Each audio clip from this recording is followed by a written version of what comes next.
We are making vegetable soup this week, and this is a pretty fun recipe that even though you're like, oh, vegetable soup, usually people really like it. So it tends to be pretty popular.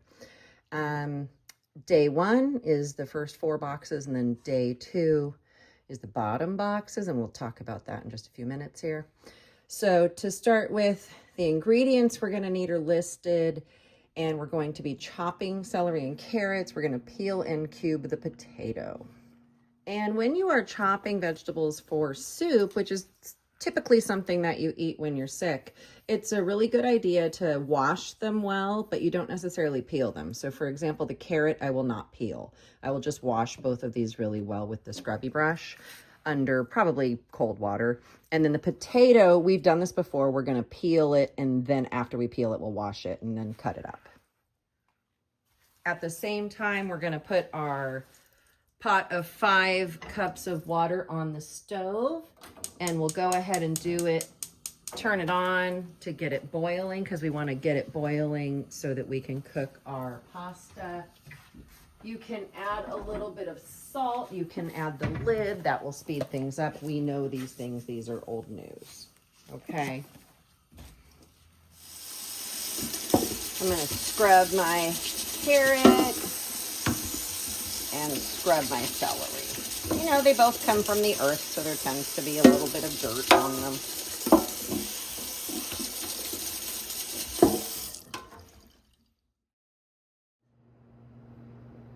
Once the potato is peeled, I will rinse it.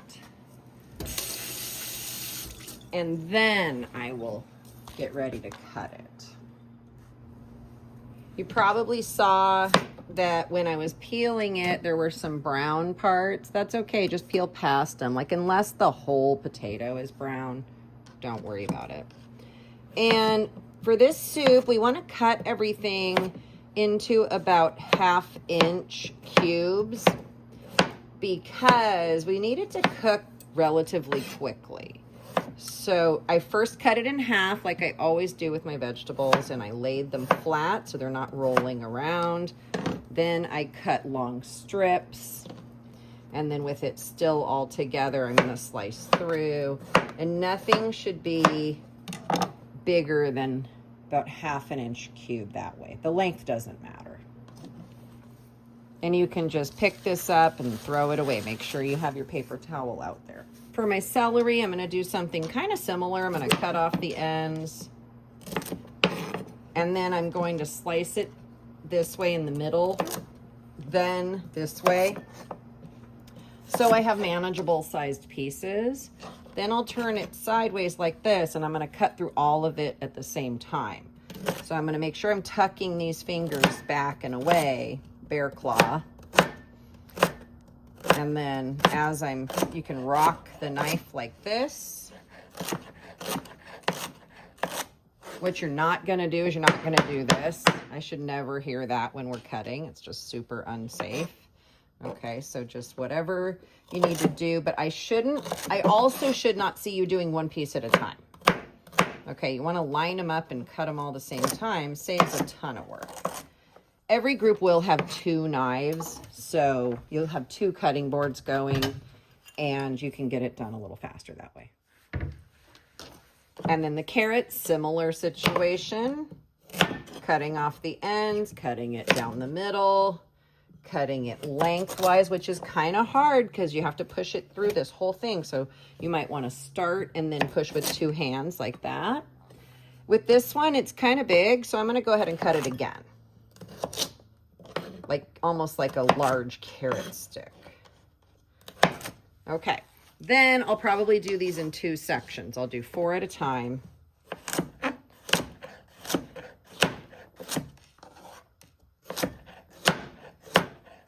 And I'm always paying attention to where my fingers are. That's really important.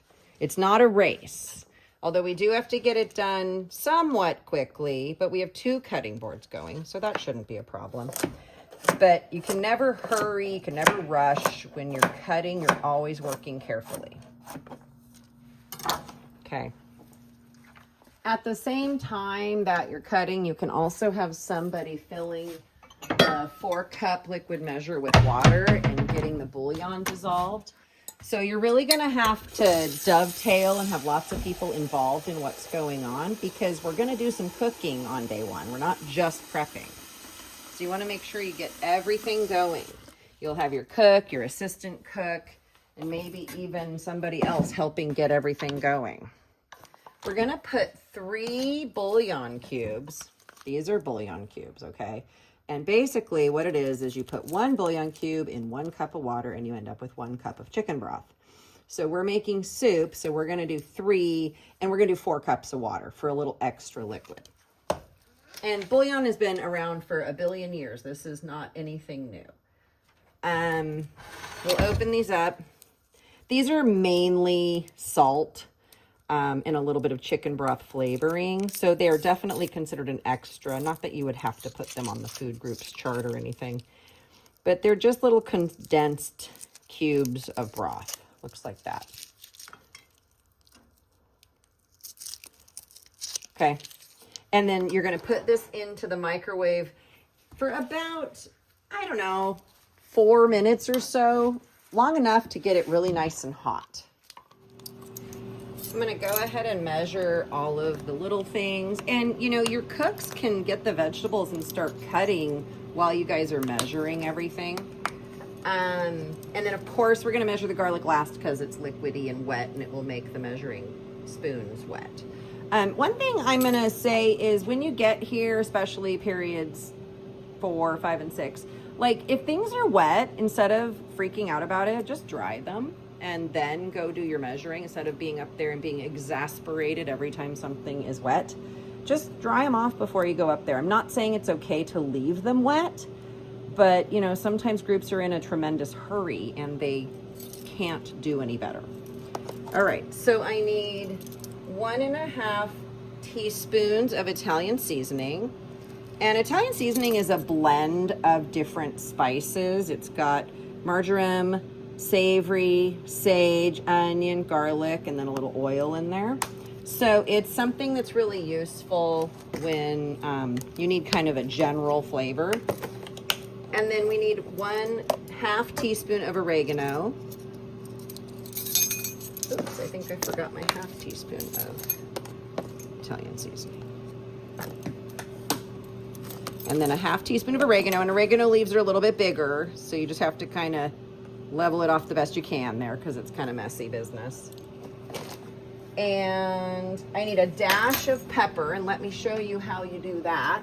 It's very easy. You get your pepper, you open up that side, and you just literally go like, shh, there you go, there's a dash. Okay, it's not very much. And last but not least, I need to measure my minced garlic. We're using pre-minced this time because there's kind of a lot to measure. So I just want to help you out there when I can. And we need 1 teaspoon of garlic.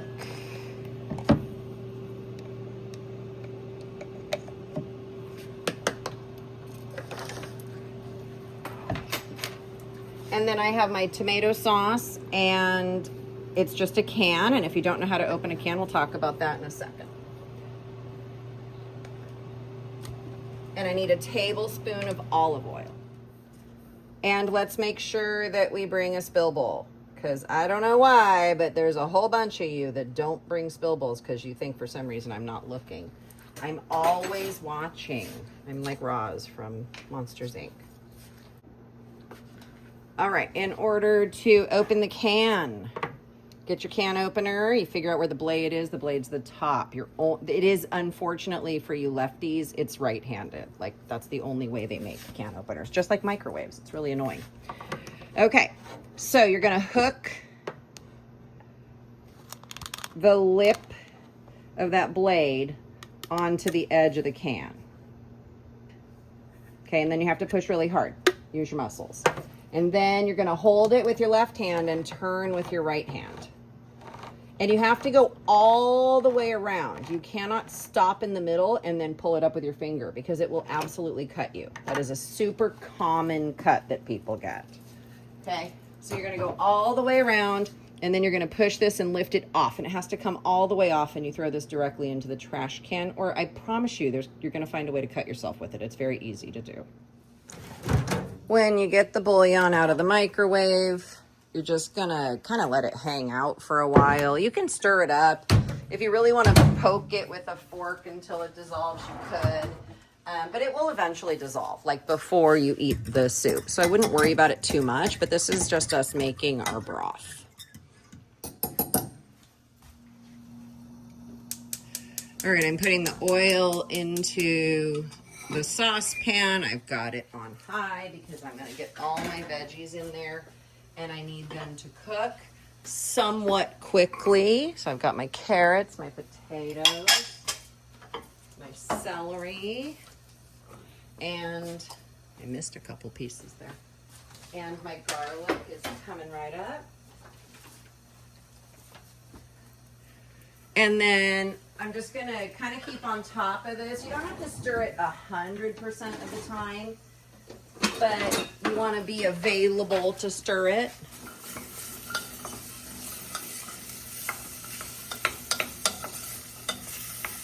And it'll take about 6 minutes for the carrots to get soft. That's what we're waiting on. And then my water's not quite boiling yet here. And I want to show you this because, and some years are worse than others, but you can see it's like starting to boil, but it's not really boiling yet. You guys always want me to look at your water. So wait till you have lots of big bubbles and then put your noodles in, okay? If your veggies are taking a really long time to cook, you could cover them with a lid. I wouldn't do it for very long, maybe 2 or 3 minutes, and then stir them and check them again. But it'll help them speed up the cooking. All right, the water is boiling. I've got my noodles. And at home, you can use whatever noodles you've got. It depends on the year, what the store has, what I buy this year.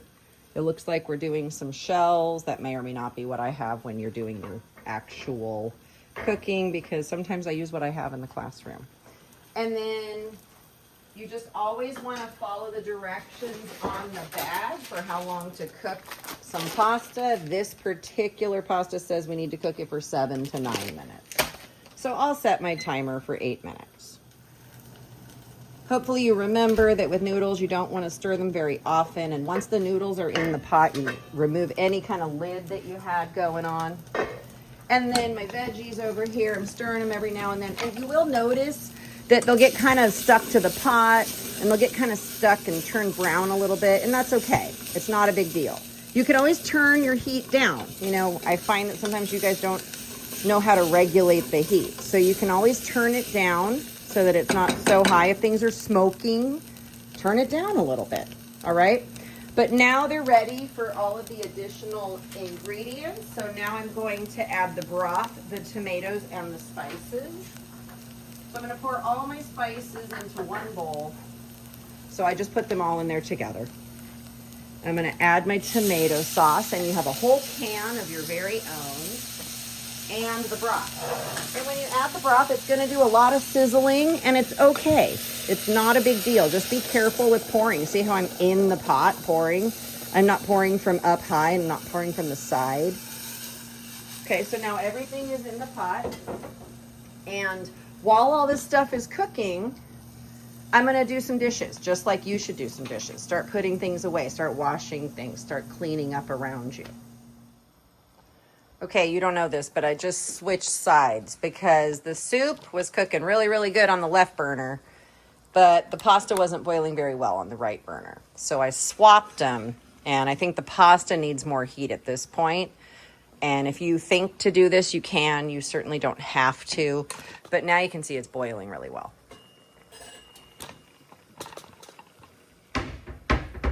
All right, my timer for the pasta went off, so I'm going to check my noodles here by just getting 1 or 2 on my spoon. Of course, I'm going to blow on them so I don't like burn my mouth. And then I'll taste it, and they are good to go. So I will turn that off. And then I have my colander in the sink ready to go, because while everything was cooking, I was getting all set up. And so I'm going to get my oven mitts because the pot handles get hot. And I'm going to carry this over to the sink and I'm going to dump it into the colander. Once you get your pasta out of the colander, pay attention right here, okay? You're going to put the noodles and this oil. There's oil over here and there's oil over here. Okay, it's two different oil measurements. This oil measurement, you're going to measure directly into your Ziploc bag. Okay, you're going to have that ready to go. You're then going to put your noodles from your colander straight into that Ziploc bag and shake it around, and that's going to keep the noodles from sticking together overnight. Okay, so this is separate of this. I would say cooks do the soup, assistant cooks, you're in charge of the pasta. When the 5-minute bell rings on day one, every single group, no matter what step you're on, is going to put this part of their soup into their Tupperware container and be done. So it doesn't matter where you're at. Ideally, your veggies will be soft and in good shape.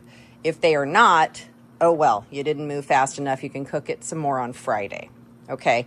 I, on the other hand, am going to forego the putting it into a Tupperware because I'm cooking straight through. And if you're at home, there's absolutely no reason to put it in a Tupperware in between. You just move on. Okay. So now I'm moving up to day 2 here, and it says warm up your soup on the stove top. So you're going to pour it out of the the Tupperware into the pot. You're going to get it boiling again, and then you'll add the pasta. If you cook it for too long with the noodles, I hate to tell you, the noodles are going to suck up all the broth and you'll have no broth. So you want to do the noodles sort of towards the end. Okay. So my soup is in good shape. I know my soup is ready to go. So now we're looking at making a grilled cheese sandwich. One thing I forgot to talk about is the salt. What I highly recommend you do is when you're at this point, you get a spoon, a clean spoon, of course, and you cool off a little soup and you taste it. And you decide, do you want a little more salt in it? So this is the first time we are salting to taste. That's what that's called, salting to taste. So you taste it every time with a clean spoon and add a little bit of salt in between each tasting.